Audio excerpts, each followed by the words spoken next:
It's the Converted Man. I told you I was going to make another video today, so here's the video today. Let's go straight into the video today of yes. I know there's God. You know there's God. So number one, it's because as you can see everywhere around you, and there's trees and animals. Look at the And trees. us humans. Yes. You know, I don't believe in Big Bang because it doesn't make any sense, and honestly, Oh no! it takes Here we more go. belief Jeez. to believe in Big Bang than in God because you know it seems it's impossible that it's there was impossible. suddenly a Big Bang, and then suddenly everything appeared, and what? That's not what And what God is. and what people were monkeys, and then they suddenly turned into humans somehow magically, and No, that's not or how. had feelings suddenly and stuff. That doesn't make sense at all. Yeah, no, it What doesn't. does make sense is God created people with feelings and Okay. yeah, All right. Yeah. people created. Yeah. Okay, so I don't know. Therefore, God. It's look at the trees. It's the worst form of argument for God. It's look at the trees. I don't understand the Big Bang. She clearly doesn't even have a clue what it is. She thinks it's an actual bang because she didn't look up what cosmology is. I wish I could leave a comment for her, but the comments are turned off on every single one of her videos. I wonder why. Just look around. But I don't see God. It doesn't make sense for her. These other things, I don't understand it. How can monkeys become people? It's just by magic? No, that's not how that worked either. Look up biological evolution and learn something for a change. No, I just want to live in my little glowing bubble here and turn off my comments so that I don't have to deal with reality. Okay, moving on. Let's see. Maybe the next video will be worthwhile. Ugh, told you I had watched the trees. Look at the trees, the trees. This one looks stupid too. Hi, everybody. My name is Pio Vong, and this is the Hub of Christians podcast. So, everyone asks the question, does God exist, or is he just a made-up figure? And the answer to this question greatly determines our purpose and meaning in life. Not necessarily. And as you know, there's a lot of controversy on whether there is a God or not. And if it is, who would it be? What? These are really big and important questions, and the answer to these questions contradicts what the purpose of life is, as well as how we fulfill that purpose. Okay, you said that so already. Let's dive into that first question, which is there a God? No. The answer could be a yes or a no. Or but maybe. If there's no evidence and proof, then both answers are just hypotheses. No. Let's look at some reasons why. No. If there's no evidence, it's not that then it's unreasonable to believe there is a thing. If there's no evidence for a thing, then you shouldn't believe it's a thing. So it's not, well, they're both hypotheses. Then, okay, leprechauns, goblins, ogres, dragons, Goblins, ogres, dragons. G-O-D. There you go. Jeez. No. If there's no evidence for a thing, you shouldn't even think it's a thing in the first place. There could be a God or not. And why are they holding hearts? We'll be able to determine if our answer is a yes or a no. Those ornaments? Oh. Reason number one. With that, I have to say this.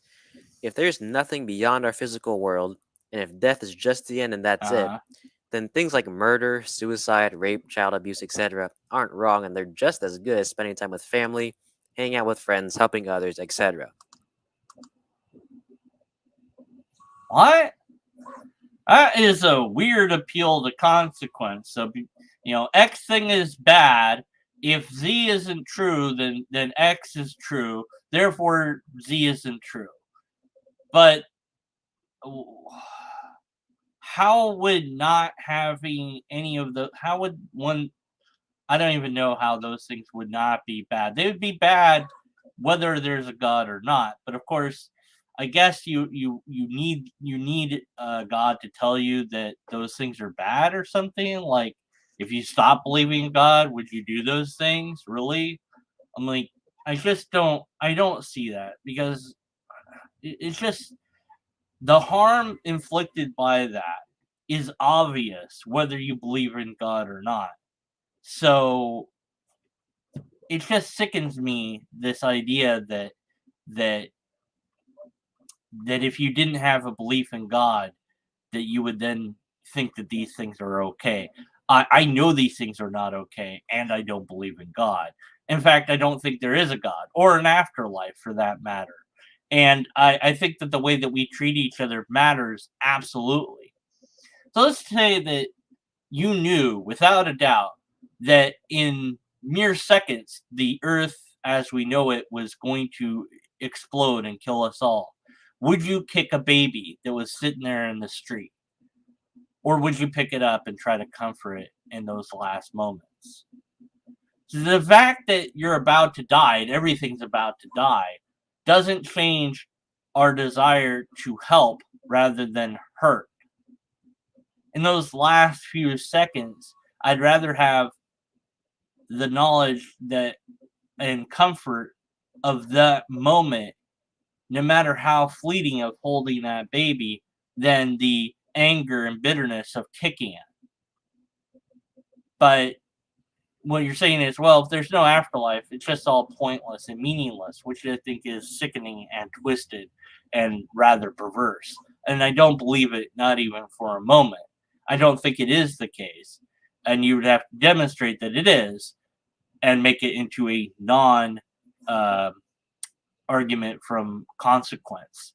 Because right now you have that logical fallacy of argument to consequence, but you also have the additional problem of that you didn't prove any of this to be true anyways. Now, if you don't agree with those things, that they are equally good, then you're admitting that there is a moral law. And that moral law has to come from somewhere. It can't just exist without anybody or anything writing it. Yes, well, it comes from humans, the moral law, or whatever you want to say. It comes from us. If you really have to have a place where it comes from, we made the rules. But also, I think that as an individual, we observe certain things to be true with or without anybody giving us rules to follow. So we observe that if I cut my hand, it hurts. So I can then think that if somebody else cuts their hand, it probably is hurting them at least as much as it hurt me, if not more. I cry or yell when I get my hand cut. They cried or yelled when they got their hand cut. So it's a reasonable assumption to make that they have the same sort of feelings that I have. And if my brain is functioning at all the way it ought to, at least biologically speaking, then I would feel sympathy for that person. I would, and that's all biology. That's all development of humans. That's all easily explained by those. Well, maybe not easily explained, but it is explained. So no to this idea in full. And yeah. It has to come from something beyond our world, because it's impossible for it to come from any place else since the law applies to the world. That something from which it comes has to be more powerful than any power in this world, and the power of everything in this world combined. That's just an empty assertion, a bald assertion made without any proof or evidence or anything at all. It just said it. And there's no even argument there. The definition in the dictionary of something which is more powerful than all is the word God. Wow. An appeal to definition. Wow. Just because the word's defined that way, that doesn't mean anything. It's pretty. That's very much a reach there, and very much a non-proof of anything. So, I could make a word, and then if I got enough people to agree with me, I could get it into the dictionary and have a word that was also more powerful than anything, including God, and I'd call it the Laud. Why not? Because I could, if I had enough people to help me, which I don't. But just saying, it's ridiculous. So in order for there to be something more powerful than all, that something or someone has to be God. And there can only be one God, since one something or someone has to solely be more powerful than everything. No, there's no reason that you couldn't have more than one thing holding the equal power with the other things, and all of those things be more powerful than everything else. There's no contradiction there. Reason number 2 is that anything and everything has a creator. No. Even if you don't know who the creator is, there still has to be a creator for something or someone to exist. No, because energy can neither be created nor destroyed, so it itself doesn't have any creator at all. And the word creator is something that you're assuming. So this is circular reasoning on top of a bald assertion. So far, you're not doing very well for any proof of anything. Maybe you'll get better in the video, but I doubt it. For instance, if you saw a car outside with no logo, Oh, jeez. you wouldn't know what company made it, but you'd still know that someone made it because it's impossible for a car to just magically pop up. So knowing that, who made the trees? Oh my God, he did! No! No! I thought I got rid of the tree argument! No! I thought you were better than this! No, I didn't watch it ahead of time! This was not planned! No! Trees are not analogous to cars! No, I'm doing no more. No, I don't want to listen to more of this video. I don't care anymore. Why is your picture above that plug? That's really a weird place to put a picture. What are they holding? Are those ornaments? Are they hearts? What is it? I can't tell. Why are they holding it there? That's not exactly where your heart is. Move it up a little bit. Why does the Mary is there of? Why is Jesus not browner? Why is Mary white? They would be dark. Those people don't even look like they should. The trees. The trees. Oh my God. No. Why?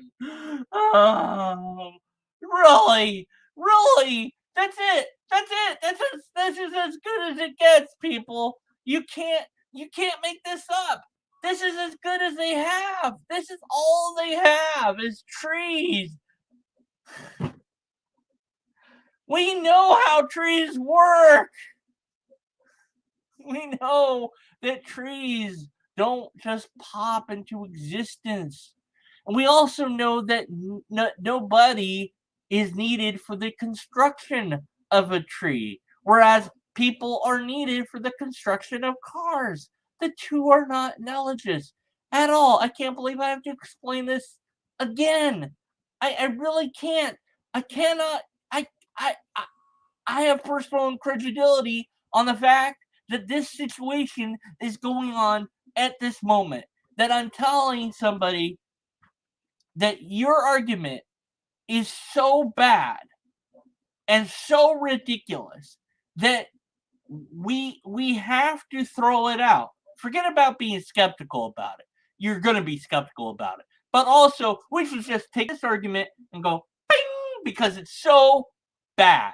It's so wrong on every conceivable level. It shows no thinking, no anything. It is bottom tier. Why in the world people use it, I don't know. Maybe because it's easy and they're stupid or something. I don't know. But oh my word. Okay, I'm okay now. I'm all right. Deconverted man is recovered now.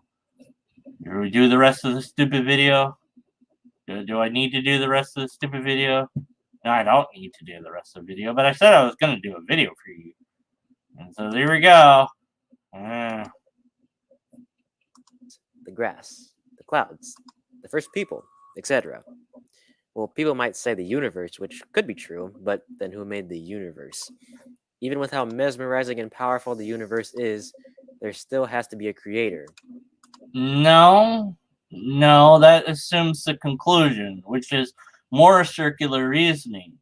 There has to be a creator. No, because those other things didn't need a creator either.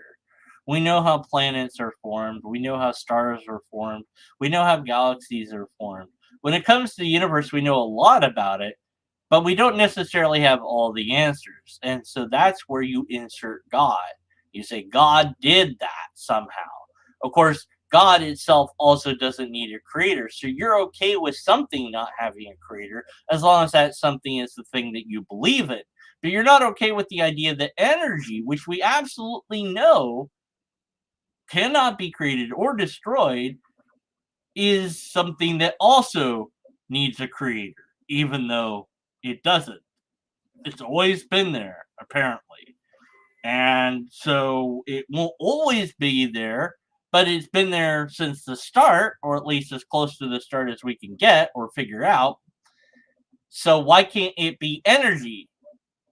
Because you don't want it to be energy. You want it to be the conclusion that you've already decided that it is. And I hate saying it that way because that does suggest mind reading on my part. Maybe you don't want that to be the case, but you do believe it to be the case. And belief usually entails some sort of desire. Like it's comfortable to believe these things. So it'd be uncomfortable to challenge those beliefs and think that you might actually be wrong, which, given all the logical fallacies you have, you are wrong.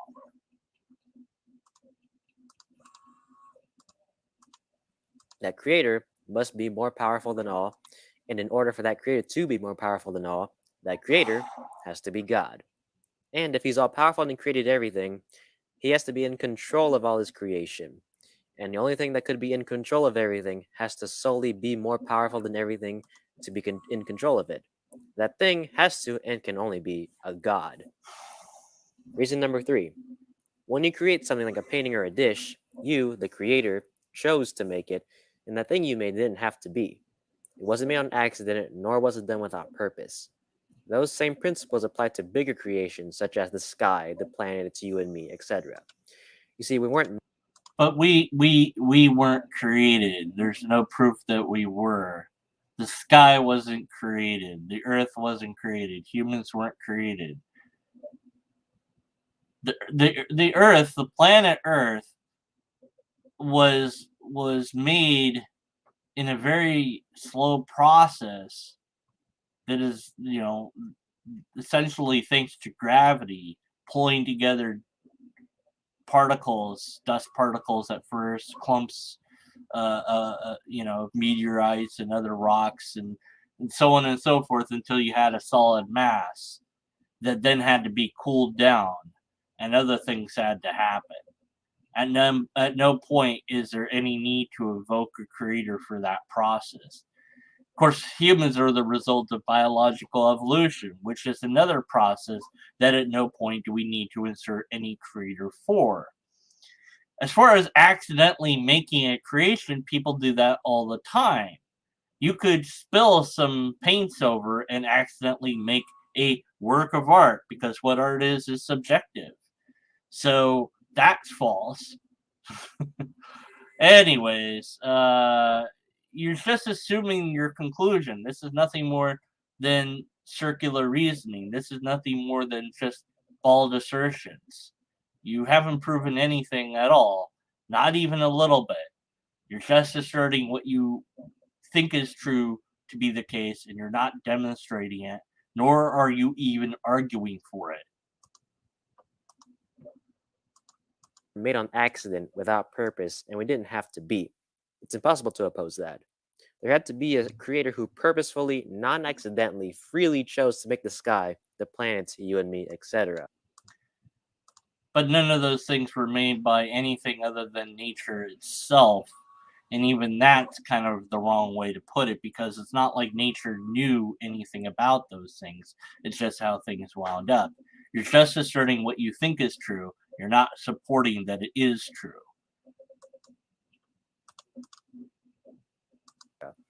And there's evidence to prove it.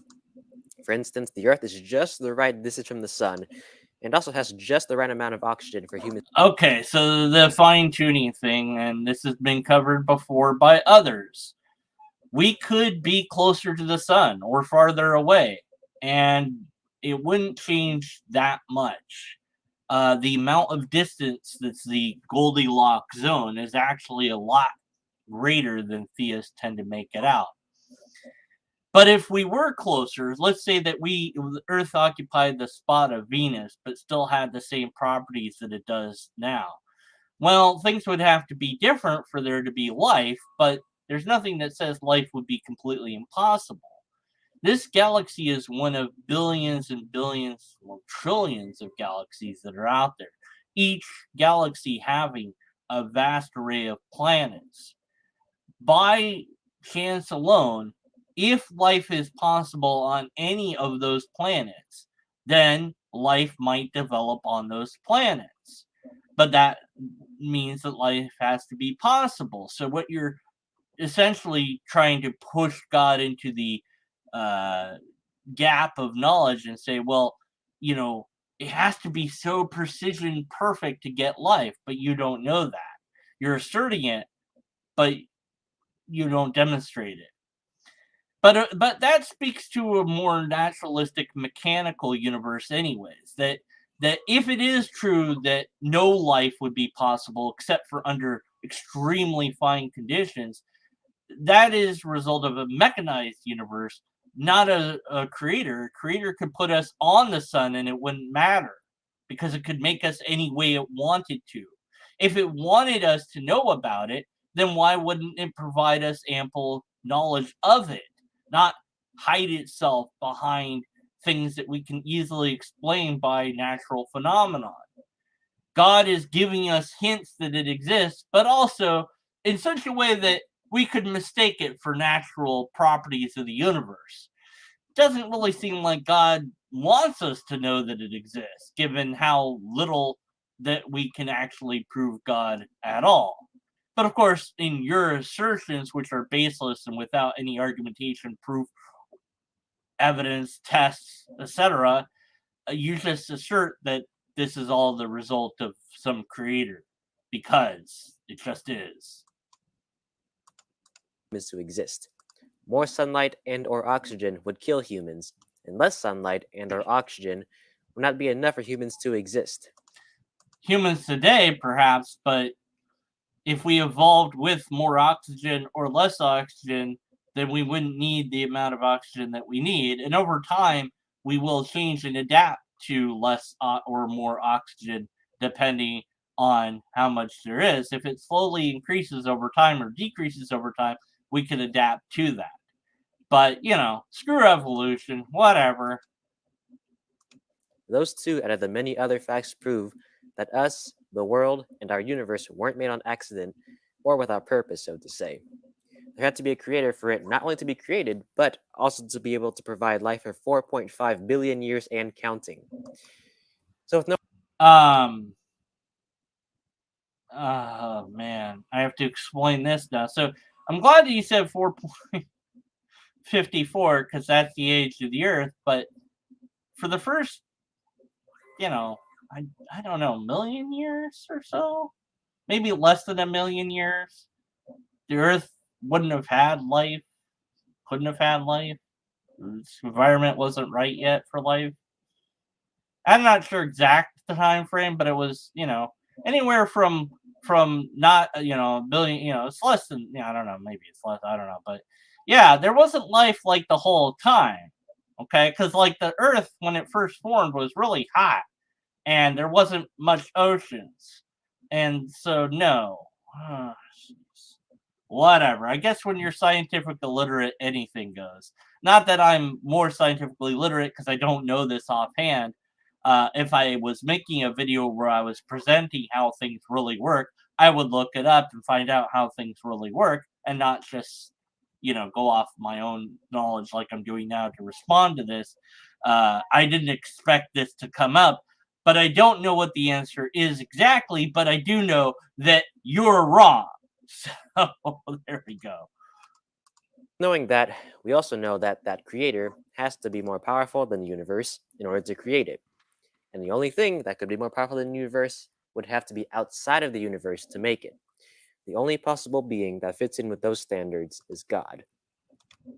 Oh my word.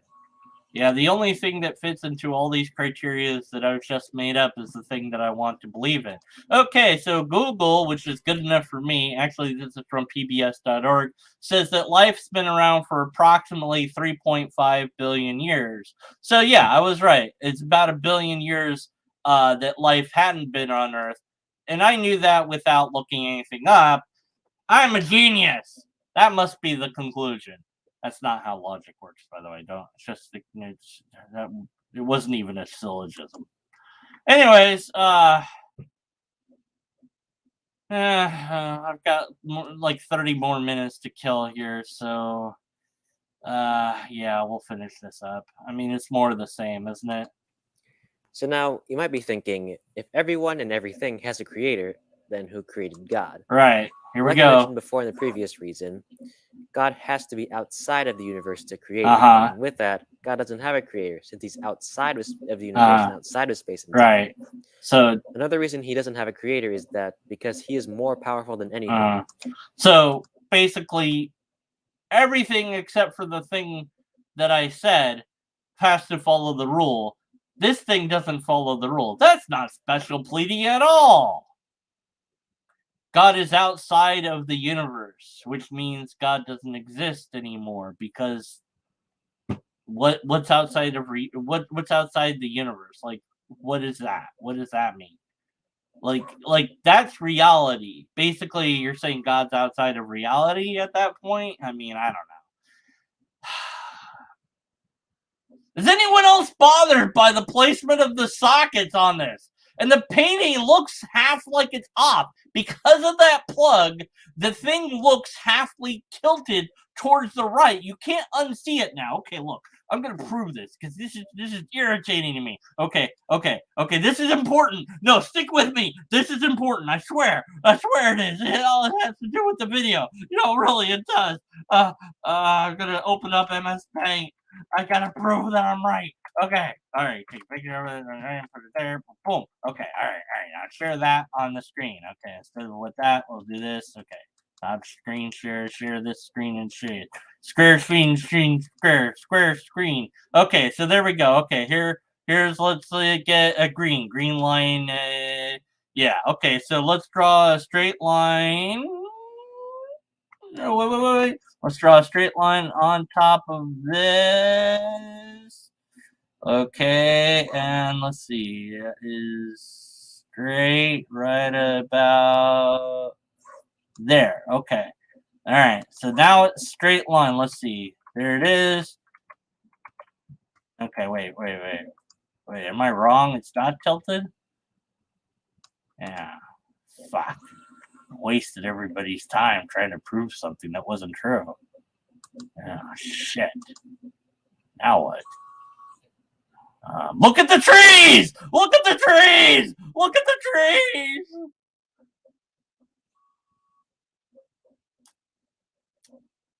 Thanks for watching.